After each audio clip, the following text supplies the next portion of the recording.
อ้โหสวยงามจังเลยครับซูมิโตโมเอเทส130รุ่น6ครับ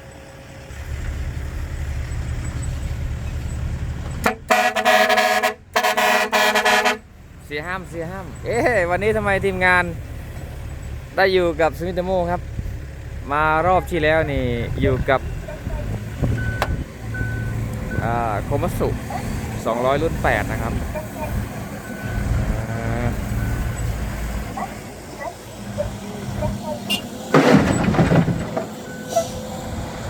สวัสดีครับเสียห้ามสวัสดีครับ เอาก็ขับรถมาตัว ยินดีต้อนรับเข้าสู่ช่องเราดัมซิ่งนี่ด่วนครับสวัสดีนะครับฮะแฮปปี้เบิร์ธเดย์โอ้ขอบคุณมากครับเลี้ยงอะไรอ่ะวันนี้เลี้ยงอะไร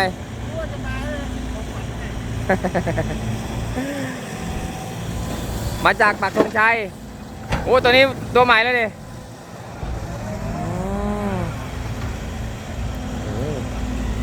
ถ่ายยังไงดีนี่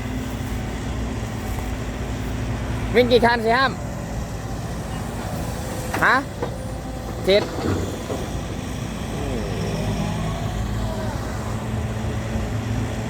ตัวนี้ออกมานานยังอ่ะ2 เดือนนี่อาร์มยาวอยู่นะเต็มกล่อง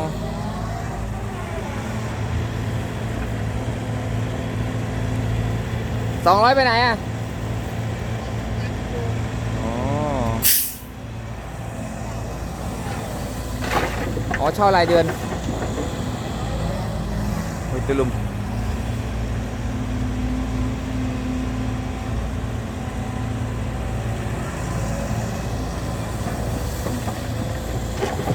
เสียม23ใบเปล่าบางตรวจเดือนนี้แหละ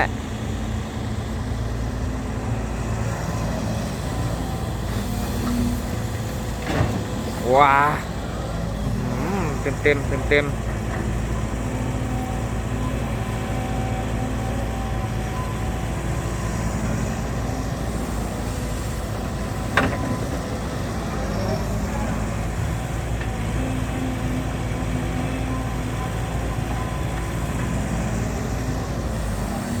เป็นงานแปลงเหรอ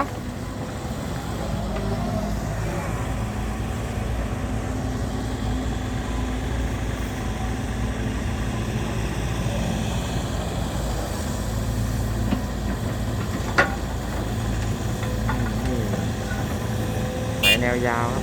ไปฮะ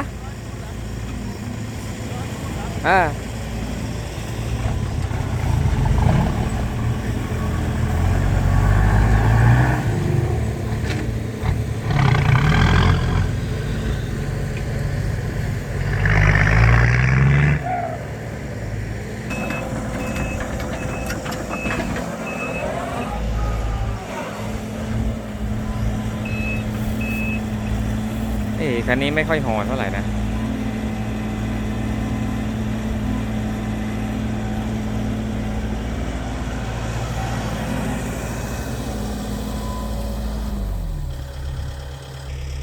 มาอีกคันครับโอ้โหคันนี้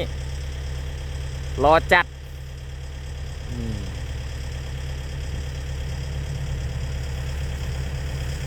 นีโน่ FC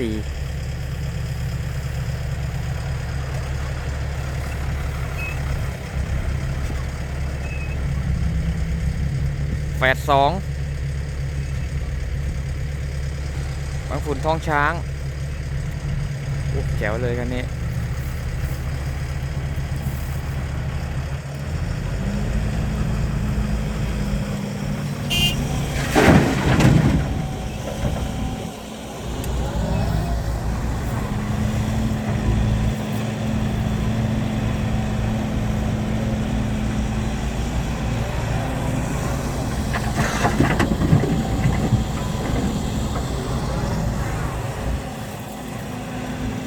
ซูมิโตโมเนี่ย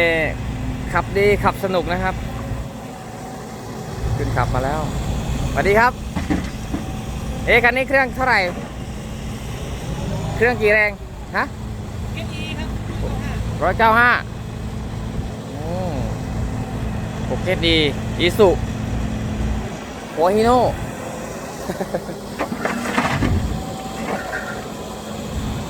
รุ่นนี้วางเครื่องนี้ต้องถางกันสีไหมน่าจะต้องถางนะ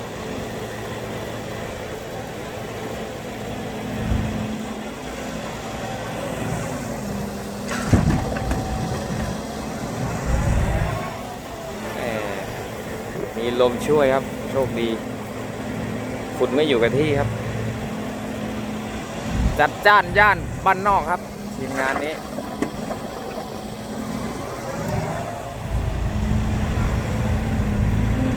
หลอกนาสวยงาม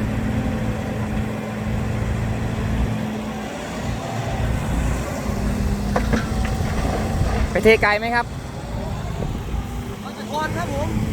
เที่ยวละประมาณชั่วโมงนึงนะครับขาเดียวนะไปกลับชั่วโมงนิดไปกลับชั่วโมงนิดโอ้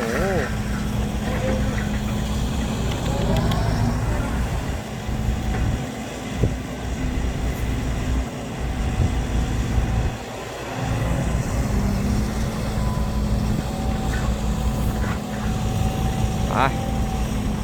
มาแล้วไกลเหมือนกันนะ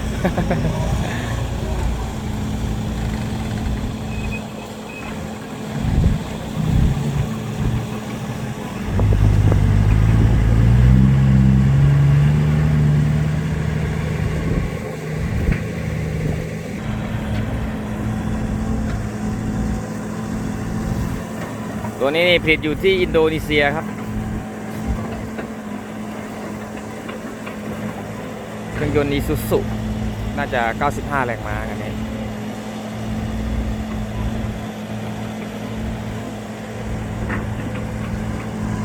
บุกกี้นี่น่าจะ 0.6 คิวไปแท็ก70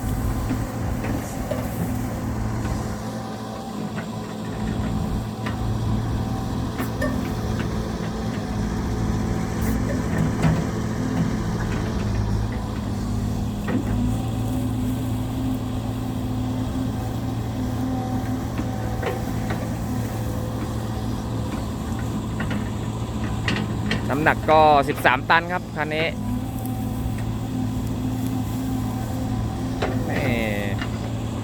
คันนี้ไม่ค่อยหอนนะครับ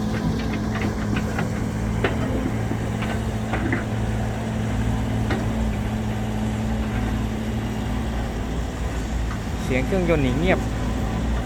ไอ้ท่อใหญ่ๆนี่ท่อหลอกนะครับจริงๆข้างในออกมาเป็นท่อเล็กครับเห็นท่อใหญ่ๆนี่ไม่ใช่นะท่อหลอก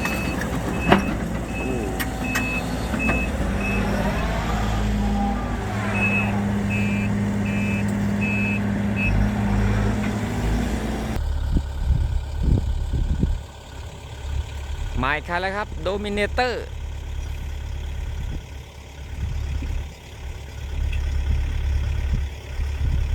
เครื่องยนต์น่าจะ210นะครับคันนี้ไฟเดย์ไลท์ก็ติดตลอดเลยครับ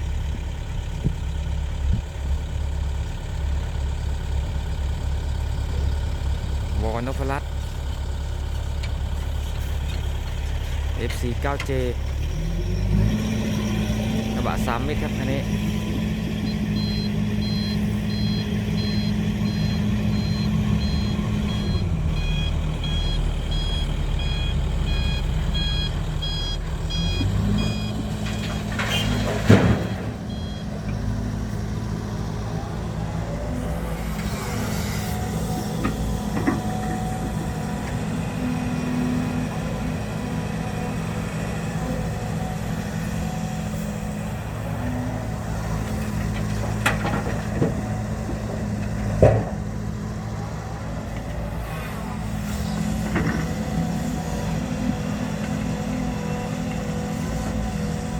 ใส่ไปแล้ว1ครับ2 3แล้วมั้ง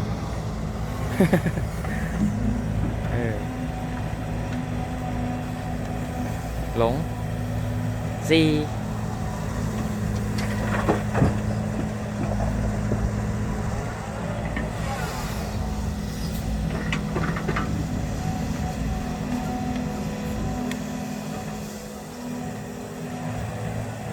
ห้า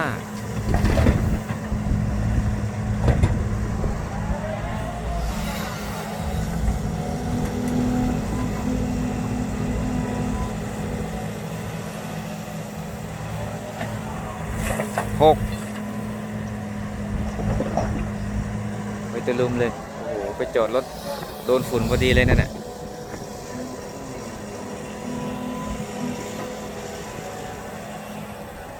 เจ็ดใช่เปล่า นับไปนับมาหลงครับตอนนี้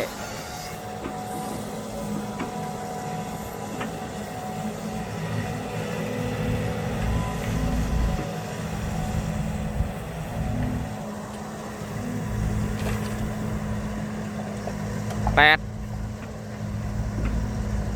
เอาจัดไป9ครับ9ตักโอ้8 ครึ่ง8 ครึ่ง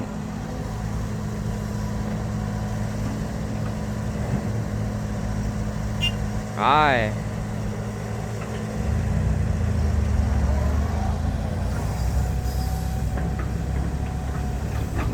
มา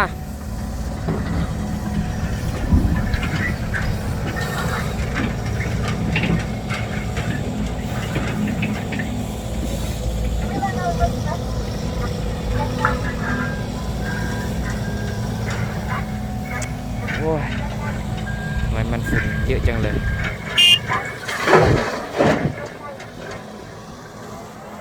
วันนี้เราเน้นเจ้าซูมิโตโมแล้วกันนะครับดูการทำงานของเขาครับเผื่อใครสนใจอยากเล่นซูมิโตโมครับผมว่าโอเคนะรุ่นนี้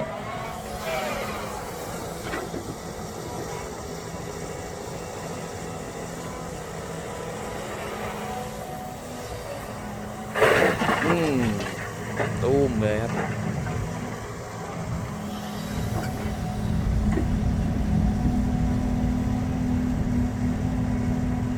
คนขับน่าจะขับโหมด H โหมดกลางอ่ะมันมี S H SP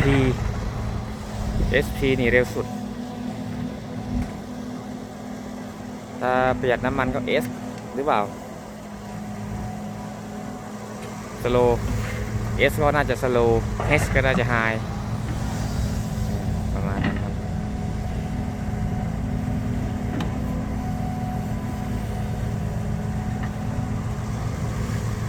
สวัสดีไปยังทีมงานด้วยนะครับ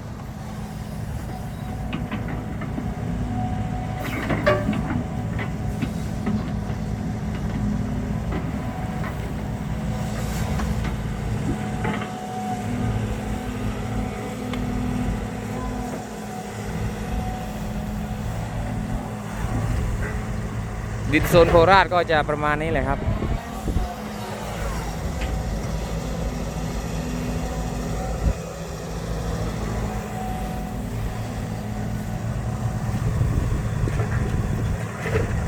โอ้นี่วันเกิดนะครับโดนตรวจฉี่อีกแม่เส้นโชคชัย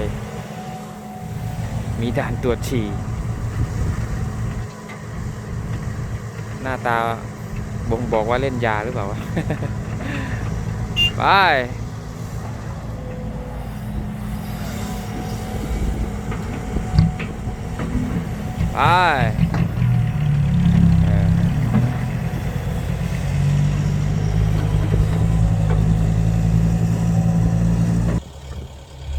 ทีมงานเริ่มทยอยกันมาแล้วครับ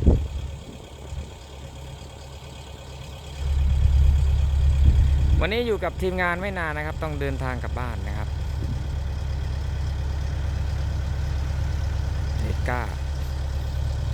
กันชนสวยครับเงาแวบเลย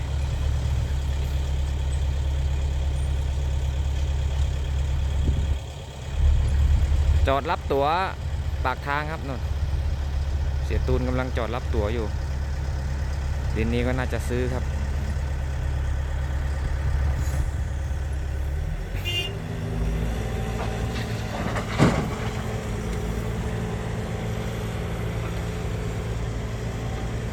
ฝาท้ายฝาท้าย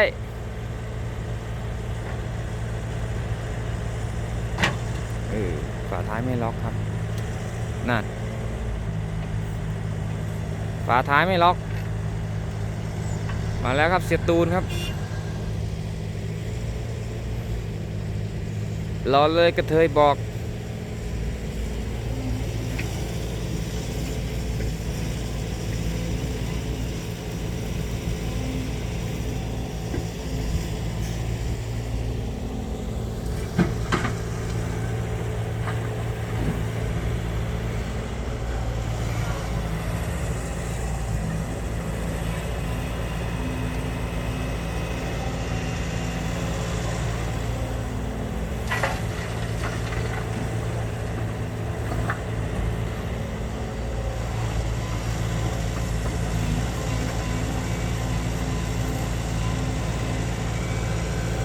สังเกตได้ว่าคันนี้ปั๊มไม่ค่อยหอนเท่าไหร่นะครับนิ่งเงียบนะครับ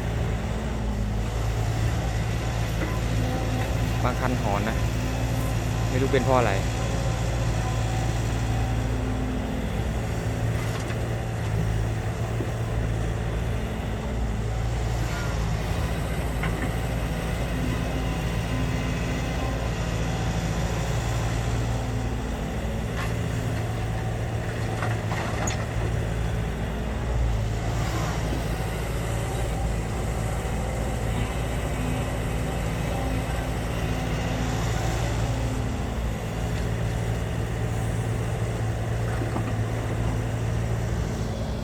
ได้กี่เที่ยวแล้วเนาะเสียตูนน่ะ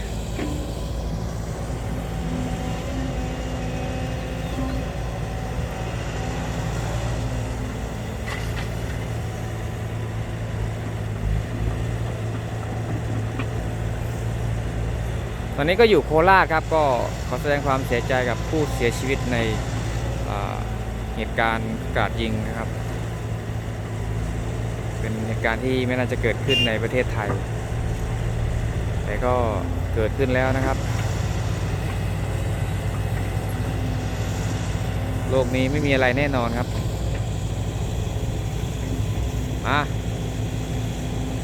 อะไรก็เกิดขึ้นได้ครับ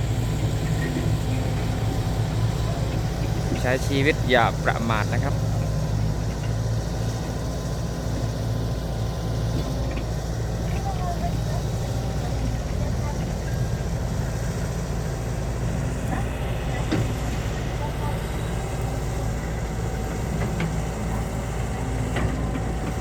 ได้ข่าวว่าเสียชีวิต30นะครับบาดเจ็บนี่50กว่า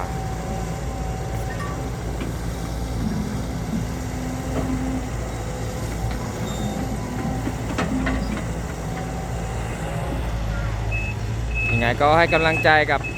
ครอบครัวผู้เสียชีวิตด้วยนะครับ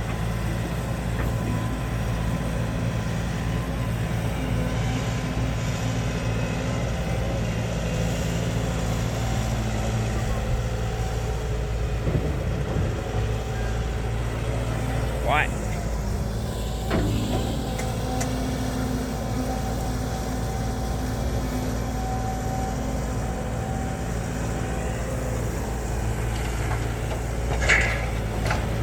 สวัสดีไปยังเสียตูนด้วยนะครับวันนี้ไม่ได้นั่งรถเล่นด้วยนะต้องรีบกลับบ้านตรวจครับ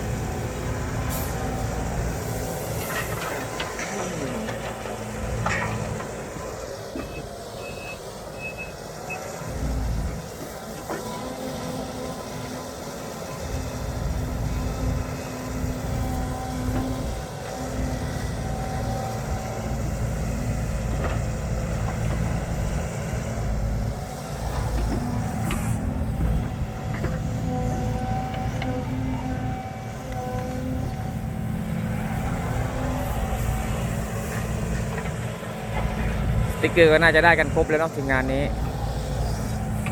ขาดเหลือยังไงก็บอกครับ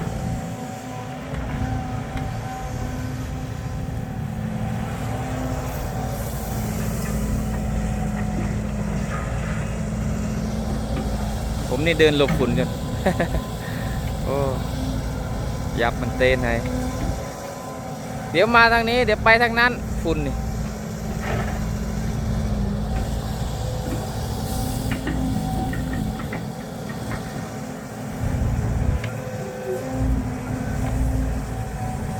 นี้ก็เพิ่งออกมาได้2 เดือนนะครับสภาพนี่เงาแวบเลยครับ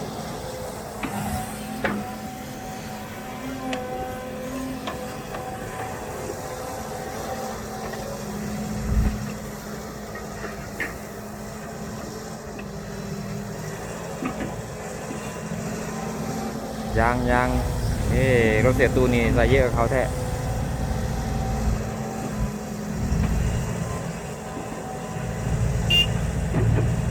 มาอีกคันแล้วครับ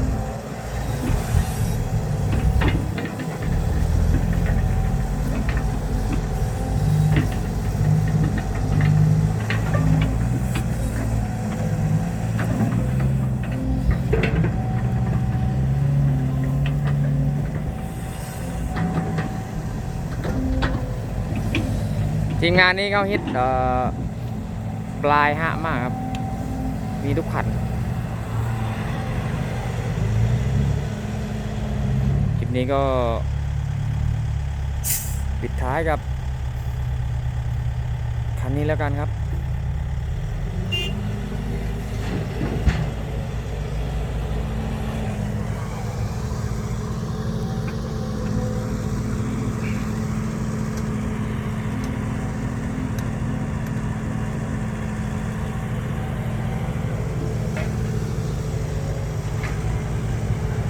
บ๊ายบายครับสวัสดีครับคลิปนี้นะครับต้องไปแล้วครับ